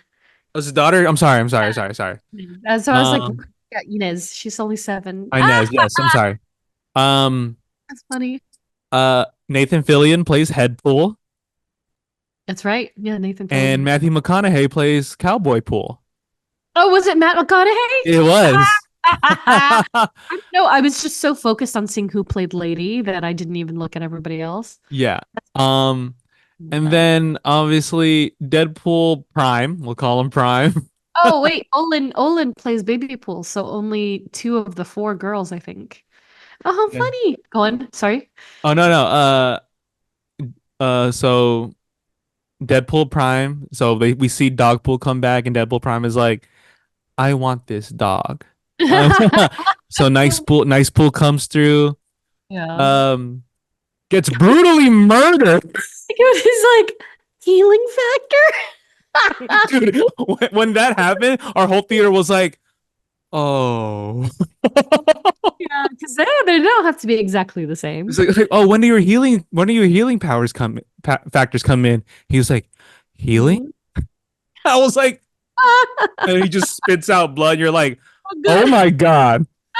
And he's like, what, like ante up, sunshine, let's go. And then he dies, gets his gold guns, and then obviously Wolverine doesn't want to get shot at either. And he holds up Dogpool, and he's like, "Oh my God!" And then Deadpool core is like, "Oh my God, no, cute dog! Oh my God, stop!" And he just walks across. So funny. It's so good. It was so good. And then, which all leads up to the moment that everyone has been waiting for over 20 years. Yeah. They come out in front of Liefeld's feet store. Only feet. Only feet. And they're about to fight the Deadpool core. And Wolverine puts on the cowl. So good. And I will say, it looks damn good. Dude, the minute he did he was doing the crouching, like, holy crap. Like, you're like, there he is. That's Wolverine right there. All the time. He charges on all 4s. He has the cowl on. How did Hall H react to the cowl coming on? Dude, that entire scene, never quiet. Everybody was just cheering the entire time. I mean, and yeah, they're killing, quote unquote, killing like 100 Deadpools. And then it's a one-shot scene, fight scene, goes into the bus. Stan Lee's on the side of the bus. Yeah, I love that. And yeah, the scene ends of them jumping out the back. Deadpool trips, and he's like, "Damn it! Like now everyone's gonna think about like this scene. They're just gonna see me falling off, like falling down." And everybody's regenerative powers kick in, and then Deadpool's like, "Oh, everyone else has it." Yeah, they're like a sea of zombies, to be honest. It was cool. And then Peter Pool comes in. Oh yeah, Peter. God, Peter. Saves the day pretty much for Deadpool Prime and Wolverine. He's supposed to be Pete Wisdom. It's so freaking weird. And it's like he's like Peter, Peter, and you're like, you guys know Peter? Yeah, every Deadpool has a Peter, and it's like Oh that's God, so crazy, dude. Like, so wild. it's like a Spider-Man. Every Spider-Man has a Yeah, MJ. Every sure. yeah has a Gwen, or it's just like wow. Yeah, Um, moving on to the almost the end, the Time Ripper scene, Cassandra about to just yeah, destroy this world in reality. that was cool. Um, and we see where they got where they shot the AMC turn your cell phone off. Oh yeah, that's right. Yeah, that's It it. was in that subway area. Yeah, that's really cool. Um, they both try to be a hero play. Mhm. They go down there, and that was an epic scene of them Yeah, destroying the Time Ripper. it was never going to be only one. It was always going to be both, which Um, I like that a lot. I thought that was so funny where they're interlocking, and as Mhm. soon as Wolverine makes contact with his post, his his suit Yeah. disintegrates, but the cowl stays on, Yeah. revealing Hugh Jackman's just ripped body. Ripped. Oh my God. And He's so obviously ripped. Deadpool is like he's like, oh Uh, yeah, like you're welcome. So funny. uh all on the backing track of Madonna. Mhm. What is it? Like a prayer. Like, yeah. Like, Um who just in showed a up to the premiere, by the way? She showed weapon. up Oh yeah, she did. to the one, yeah, Which with was just NSYNC. Yeah. which was we haven't even talked about the intro, the credit scene with Bye Bye Bye. Yeah, no, we Uh don't even. It's just epic. is and obviously they both don't die. And Mr. Paradox is obviously like he's like, oh, they died a noble death. Nah, and he was like, and then what did Apple say is like, what up, baby girl? And he's like, damn it. Yeah. Yeah. Yeah. And everybody just bewildered by Wolverine's body. It's so good. It's so crazy. um I didn't, he said that was the best he's ever, the best shape he's ever been in, I that's think. crazy. He said he did it for the Wolverine. He was super jacked, but he said this one is the one he's actually best shape of his life. That's crazy. And so the end of the movie, obviously Deadpool's universe is saved. Uh B-15, says like congrats Wade, you saved your universe. Yeah. And um and I like what B-15 said, like, oh, what are you gonna do about his universe? He was like, what do you mean?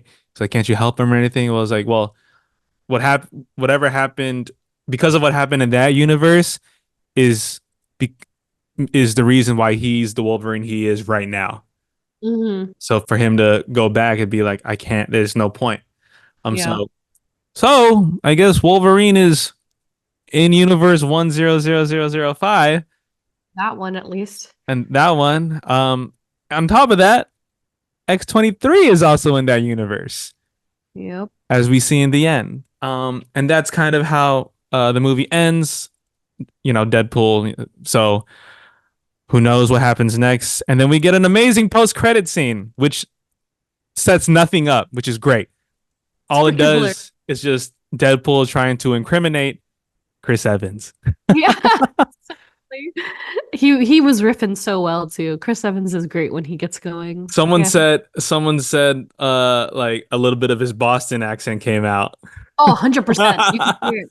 You can hear it for sure. And then when Deadpool was like, he's like, "Oh, you're crazy, girl." Yeah. I was dying. And then he kept going, which is so wild. And yeah, so that's the movie, and the movie was just in terms of fan service, it doesn't really set things up, but it's kind of like I said, it was like a soft reset. Mhm. It's just a fun movie. Yeah. It's a very Deadpool movie. Hmm. Um, As it should be. yeah, as it should be. And yeah, it was just so great. And then what happens in Hall H after the movie's done, Die? What do you mean? Who do they bring out? movie credits rolled. It went dark again. Feige came out, Ryan came out, and Hugh came out with Sean, and then they introduced Wesley Snipes, Jennifer Garner, Channing Tatum, and Daphne Keane, which was so And Chris great. Evans. And Chris Evans, which I was like, oh my God, he's here. Wild to like, holy crap. Like, I did not expect them to bring the four of them out, let alone Chris Evans as well. So, what a freaking treat, let me tell you. And then I thought about it and I was like, oh, I can't even post this, man, because everyone's going to know. So I still have my video. I haven't posted it yet. Did they answer any questions, talk at all? No. It was just, I think it was pretty quick. I think they just said thanks and it wasn't that long. Yeah. They just had some banter between the lot of them. But yeah, it was exciting. And then they have cast pictures too. I think they took pictures among themselves. So it was really cool. But yeah, what was your overall thoughts on I liked it. I want to watch it again for sure because it's very difficult in a theater, so to speak, that big. So I need to watch it when I'm not sick anymore and then actually enjoy it because we missed so many lines. And I know Sean Levy said in some interviews, he's like, they wanted to make it so funny that you would miss lines, which is fair. I get it, but I'm also like, dude, I missed so many. Yeah, there was a couple things that I missed too, even in my theater. So, yeah. Deadpool Wolverine, baby. It's I think as of right now, we're recording on a Tuesday after the premiere weekend. Yeah. I think it's made between 400 and 500 million already.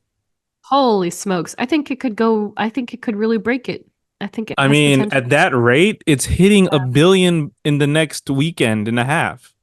Wild. Oh, that's so awesome. Because even that premiere alone, I was telling the people in line, I was like, there's no way Marvel didn't go, let's get this officiated as a screening and pay for every seat in that house. So they made the $6,500 capacity and attributed that to a screening or whatever.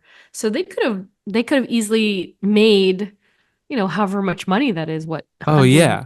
$1,000 alone on that screening. And then after the screening, they had the drone show, which was all Deadpool Wolverine. And so I thought it was just Deadpool Wolverine, period. Because Kevin Feige was like, all right, guys, after you leave here, go outside. It'll be right outside in front of Petco Park. And at 9:40, they're going to have a surprise for you. And I was like, okay. So I didn't go back yet. I waited like many other people did. And then here comes this incredible drone show of mostly Deadpool Wolverine, but then when the circle popped up, I was like, hey, it's either going to be X-Men or it's going to be Fantastic Four. And it was freaking Fantastic Four. And I was like, oh my God. And then it said like Saturday, Hall H Saturday. I was like, well, and that defined it for me. I was like, well, I guess I'm going to have to go to Hall H now for sure because it was going to be Fantastic Four. So yeah, what is definitely an exhausting night. I just got chills. Because just like that movie, just like talking about the movie again, like it's so much good. It was so good. It was so much fun. I would defy anybody to not like it. Yeah, to be honest, like if you want to be nitpicky, sure, go ahead, but you can't fault that it's a fun movie. It's super duper fun, and Wade is just such a great character, and Ryan truly is the only person I could see playing this character. It's the prime Deadpool. It's the two actors who like that define the role they're playing. When you think of Deadpool, you think of Ryan Reynolds. When you think of Wolverine, you think of Hugh Jackman. Exactly. So, and then this movie kind of just encompasses like that. But also, I love that it was also like a love letter to the Fox movies, especially with that end credits kind of like B-roll type of thing. I was like, damn. B-roll. It was so good. Yeah. Everybody in that B-roll. Everybody. I know. I was like, wow, that's crazy. Loved it. And his post too. He posted the picture from 2015 or whatever it was.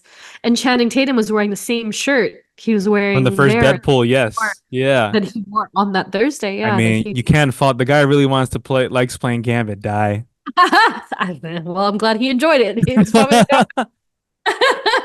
yeah. No, it's really cute, and I think yeah, the B-roll was amazing. Like, what a way to just be like, all right, guys, y'all did well. Yeah. Um and yeah, this is the only Marvel MCU movie we get this This year, year, and the rest are shows that we're getting on Disney yeah, Plus, which is I got great. So like I said before, I think this was like a soft reset for the MCU. it's Um great. because It's a then great way. because next year we're getting three movies. Yeah, all three of them. Thunderbolts, Captain America, and Yeah, Fantastic Four. yeah. It's gonna be crazy, and they're all very close together. It's literally 2 months between each one. So yeah, it's about to get crazy in the Can't MCU, wait. and it Love it. already kind of is. And I think Comic-Con kind of like solidified it. You're like, wow, okay, they're going, Yeah. like with this acquisition that happened with Fox, it's like they just have free reign to do whatever they want. Yep. So yeah, uh, amazing movie. I'm Yeah. excited. You're gonna watch it again? I have to. I'm thinking about doing like just an early one or whatever where I know I'll be like one of like 10 people in there. Yeah, same. Just so I can like fully be like, what did Channing Tatum say right there? Oh yeah, when I popped out of my mom and my daddy, He's like, I'm pretty sure I was born here. And I'm what? What you say? Who's your I'm dialect coach? so ugh, anyway, But yeah, yeah. it's a good time. I'm not really loving them putting it between with San Diego though. Don't enjoy that. I hope that they do something different for Fantastic Four. It's not cool. Don't like it. I'm not into it at all. It's it's not great. It's yeah. So I hope they figure something out.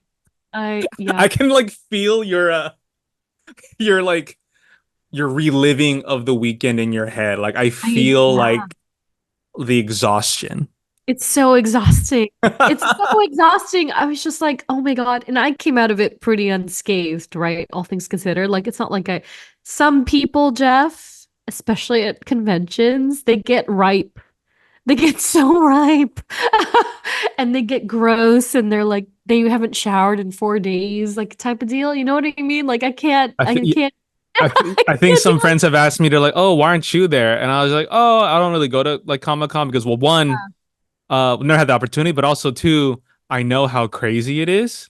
so I've seen crazy. it. Yeah. I'm secondhand experiencing it because of you. Yeah. And like I tell people, I was like, well, I went to my first con. I went to like WonderCon, and even there on the first day, I was like, I You was would hate. overwhelmed. I was like, this is kind of insane. And Yeah. I And have I a didn't. sensitive nose. I So didn't. I didn't even, mind you, I didn't get to do anything else, right? I did, exactly. they had an Abbott Elementary like carnival. It was a two Oh, I've hour seen wait. that. Yeah. Yeah, they had I didn't get to go to the bear thing because it was like somewhere near the Hilton, and I was like, that's probably a 2 hour wait for everything. They had a Hulu thing that was a 3 hour wait. I was like, oh my gosh. Yeah, I'm pretty sure. And the only reason why I would want to go would be to be in Hall H. Right. But I'm not gonna, at least personally, me, I'm not gonna sacrifice, or I don't want to Yeah. sacrifice Yeah. 24 hours just to maybe get inside. Exactly. It's tough, but again, I have a thing for next time. So There you, maybe I will do the Fantastic Four thing. there you go. There you Hey. go. As long as Yeah. you have an in, maybe, then Yeah. it's good. Yeah, now I'm like learned. But Good times, yeah, man. So uh, good. what a But yeah, weekend. what a weekend. And I didn't even talk about how, yeah, I saw my X-Men 97 cast. So, and I met Cal Dodd for the first time, speaking of Nice. Wolverine. He was so amazing. Met Allison Seeley Smith, Storm, met Nice. Allison Court, Absissa, aka Original Jubilee, Nice. met Catherine Disher, who is Val Cooper, aka Original Jean Grey. Ooh. Gosh, they were so lovely. It was so crazy because I was like, oh my God, I've loved you since I was a child. Yeah, and then 3 panels on Sunday, all X-Men. I was like, dude, it was all X-Men all weekend. Nice.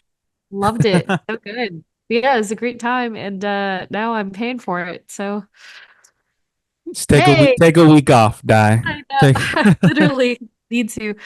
But yeah, it was a good time. So, but we'll watch it again, and then we'll come back here in 2 more weeks plus to talk all about finally Wade Wilson, oh yeah. Deadpool himself. So yeah, you guys, if you're following along on our X-Men Deadpool like train, we've gone through so many characters up till now. We're going so hard. Yeah, and now we'll be talking about Deadpool, and then of course flanked by Wolverine. Wolverine's gonna take me a minute. I'm really I mean, gonna. like you do what you need to do. I'm going to Yeah. also take in as much movie Wolverine as I can. Yeah, I dude. think I will rewatch Origins Yeah. Do it. Do it. Just do it. because See how. I remember Days of Future Past pretty well. Maybe watch X2 and X3 because I just watched X1, Yeah. first X-Men. Oh, I got to relive The Last Stand again. Oh my god. Yeah. Yeah. And we'll be back here. We got some bangers. Yeah. Back to back bangers. Baby girls. Baby girls. So with all that said, thanks for listening, guys. It's the end of the show. A special thank you to all of our Patreon supporter people. Jeff is saluting. And a We Are Groot salute to Joe, Liz, Ashley, Andrea, Chris, Sherry, Katie, Edgar, Andrew, Melanie, Nats, Jenny, Tyler, Ariel, Robin, Ed, and Laura. You can join that if you join that particular tier. Check out more on our website as well as follow us on social at STRKC and TRST. And if you like what you hear, please review, rate, and subscribe. That's it. Once again, thanks for listening. We will catch y'all in the next one. See you later. Bye. Bye. Let's give the people what they came for. Fine. Fine indeed. All right.